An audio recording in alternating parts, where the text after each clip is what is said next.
This is Democracy Now!, democracynow.org, The War and Peace Report. I'm Amy Goodman. And I'm Aaron Mattei. Welcome to our listeners and viewers around the country and around the world. Well, if you go by the balance sheet, the last 4 years have been a time of economic growth in the United States. Corporate profits and stock prices have mostly recovered and in many cases surpassed their levels from before the financial crisis. On Wall Street, bonuses are now the highest they've been since before the 2008 crash. Just last year, payouts increased 15% to $26.7 billion. That's enough money to more than double the pay of every minimum wage worker in the country. That's because, for most Americans, the recovery has been elusive. Inequality is now at its highest point since 1928, and wages for lower-income Americans are stagnant. Well, we now turn to a new history that explains how this disparity has come to be. In her new book, All the President's Bankers, The Hidden Alliances That Drive American Power, financial journalist Nomi Prins traces the 100-year history of collusion between Washington and Wall Street. Prins reveals how a small number of bankers have played critical roles in shaping a century's worth of financial, foreign, and domestic policy in the United States. These relationships have influenced events from the creation of the Federal Reserve, the response to the Great Depression, and the founding of the IMF and the World Bank. For a good part of the 20th century, bankers and presidents presided over a financial system that was relatively stable. But as Wall Street grew increasingly outside of Washington's control, financial speculation has exploded, leading to the financial crisis of 2008. And even though the economy may now be on the mend, Nomi Prins ends her book with a stark warning, writing, "Either we break the alliances or they will break us." Nomi Prins is a former managing director at Bear Stearns and Goldman Sachs, and previously an analyst at Lehman Brothers and Chase Manhattan Bank, now a senior fellow at Dimon, and author of this new book, All the President's Bankers. Nomi, it's great to have you with us. Talk about the inspiration for the book. Well, actually, we were on the show a few years ago. I was talking about a novel I had written, a historical novel on the 1929 crash called Black Tuesday. And what had happened is one of the segments in that book was that 6 bankers had gotten together at the behest of the acting chairman of the Morgan Bank, who was Thomas Lamont at the time, and they had so been afraid of losing all of the money and all of their reputations and their institutions at the time that they got together and decided to pool their own money to save the markets.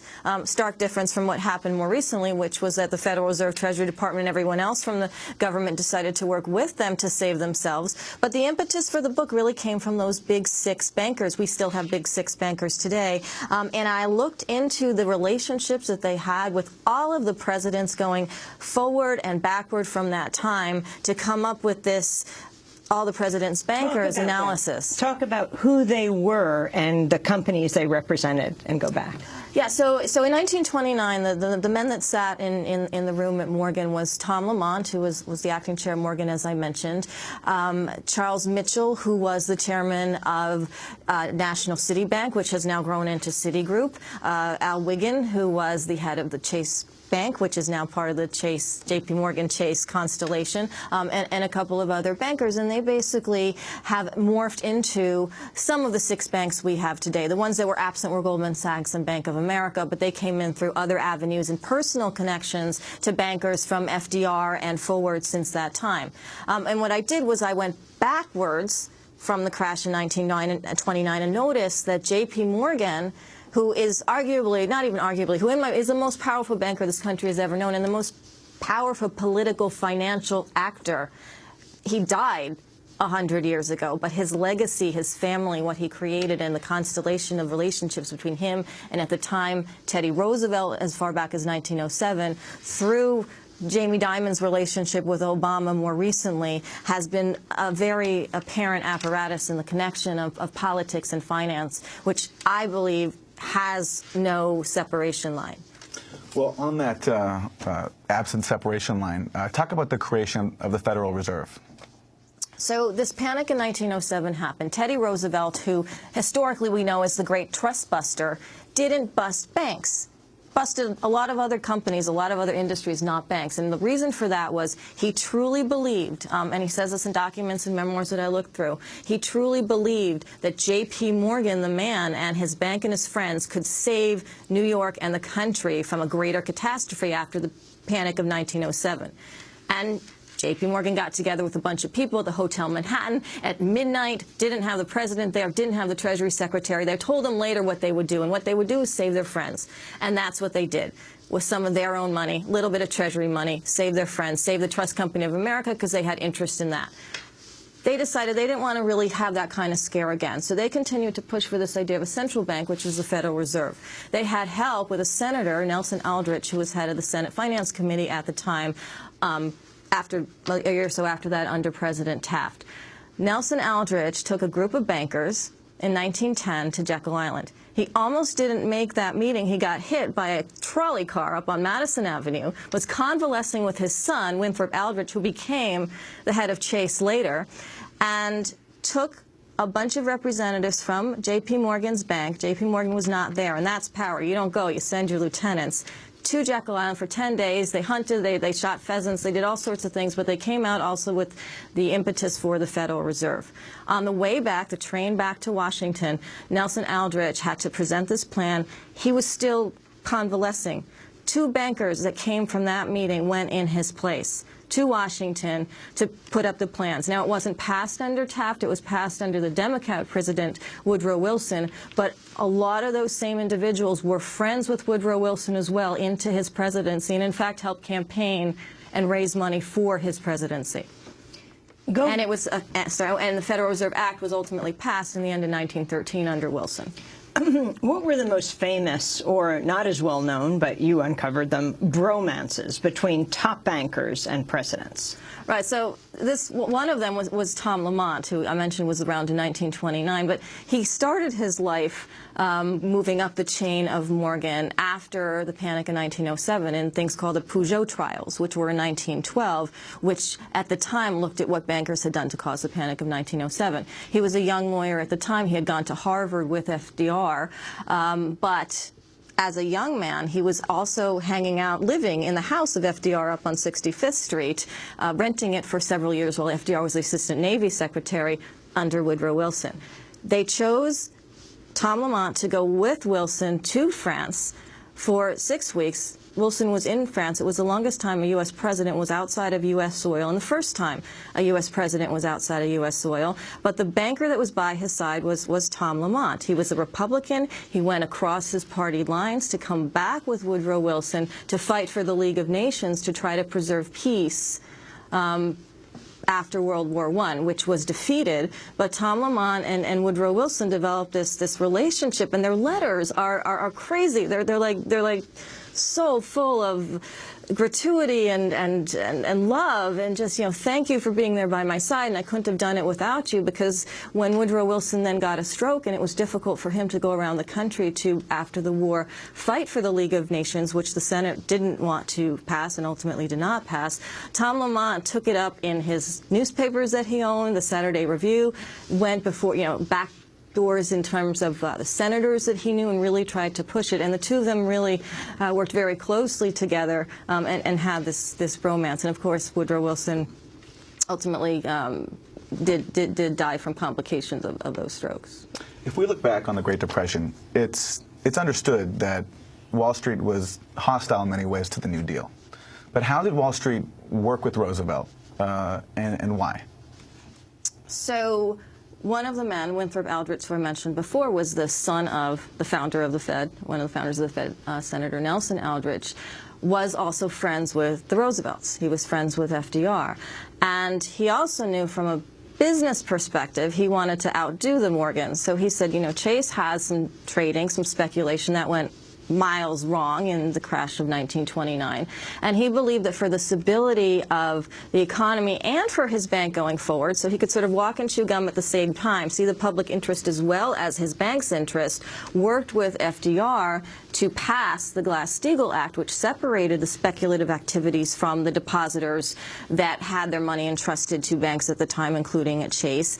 And actually, Carter Glass, whose name is on that act, wanted a slightly weaker version of the act than Winthrop Aldrich pushed inside of Washington with the alliance of FDR. So that was a very, very different time. You cannot imagine today Jamie Dimon pushing with President Obama to separate his bank in such a way that it decreases its risk to depositors and taxpayers. It's just unimaginable. Well, talk about the relationship today. You have said that the relationships between bankers and presidents, those in power, is more dangerous today. And maybe you can use the example of J.P. Morgan Chase, Jamie Dimon's relationship. I mean, it's hard to forget him going before a Senate committee when there's so many questions, even the question of would he be criminally prosecuted, and they're on bended knee to him. And you're just looking at senators one by one. And though the TV corporate networks weren't showing it, you know, the cha-chung, how many millions his bank and him were responsible for giving to these senators, Republican and Democrat. Well, yeah, and I actually remember being up at 4:30 or so in the morning in L.A. talking about Jamie Dimon bold-faced lying to those committees, and then turning over and saying, well, can you give us advice about the economy? It was kind of ridiculous. This was after the London whale trade, after they lost billions in dollars and money that should have been separated from speculation to begin with. So the relationship is much more dangerous also because those big six banks today, again, slight derivations of the big six banks in 1929, but today own 85% of deposits of all the commercial banks, 84% of assets of all the commercial banks, and control 96% of all of the derivatives that financial institutions that are backed by the government utilize today, and 45% of the world's derivatives. Six banks control so much capital and have so much power as to the laws around that capital and the administration. And this started in Reagan through Bush, through Clinton, into Obama. This is not new, but the reaction of the administrations has been to allow this to happen, to allow the concentration of this capital, of this power, to do nothing in the face of the financial crisis of 2008, which I believe is still ongoing, just in a different manifestation, because this risk still exists, and because these numbers are worse than they were before the crisis of 2008. JFK, his relationship with the bankers. JFK was interesting. Of course, he wasn't president for a long time. Of a bank. I think one of the things I look at in the book is sort of the pedigree and the social stature of a lot of the bankers and presidents, and also their connections. In the case of JFK, for example, he was in London in 1938 because his father, Joe Kennedy, who was the first appointed SEC head under FDR, because they were friends, because he helped with that campaign, met David Rockefeller in London at this gala coming out party for JFK's sister Kathleen.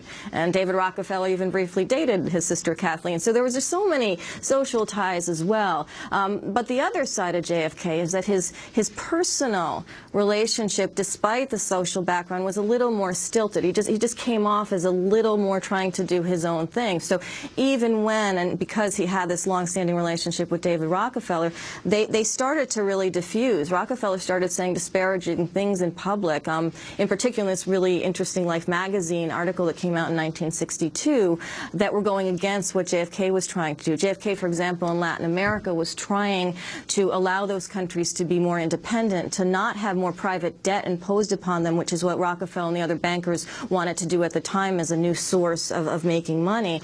And this really disturbed Rockefeller in particular, who was trying to expand the bank into those areas. So on the one side, they had a very strong social connection, and on the other side, JFK really tried to go about in a way to make external countries a little bit more independent financially from the United States, whereas that was the point where things started going in separate directions, and Rockefeller and Walter Wriston, who ran National City Bank at the time, really wanted to dump them with debt and to privatize and do all sorts of things that have gotten worse since then.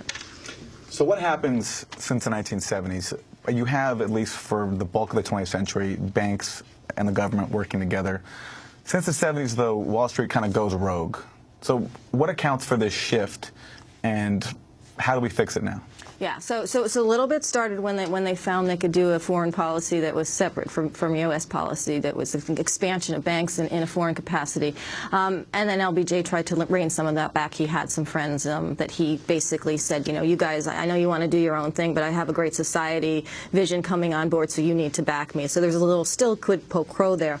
By the time the 70s came along with Nixon, who had less personal relationships and also ultimately took the country off the gold standard, which he did because the bankers bankers pushed him to do it, because at this point they wanted two things. They saw that there was Middle East oil, and they could go in there and start to forge relationships and branches in the Middle East and utilize those petrodollars to recycle. It was a huge thing in the early 70s into Latin America and other countries. So they started operating more internationally and independently of their connections to the president. And the minute they discovered all that money, and they dumped all of that debt into the third world, that manifested in a huge third world debt crisis in the 1980s. And that was a first very large instance of a bailout. There was a small bailout for Penn Central, which was a railroad constellation in the 70s. But in the 80s, under Reagan and under Bush, the idea of bailing out the banks, who had now refunneled all of this debt into Latin America, was a very epic decision. And it was one in which the bankers gave nothing back to the government. They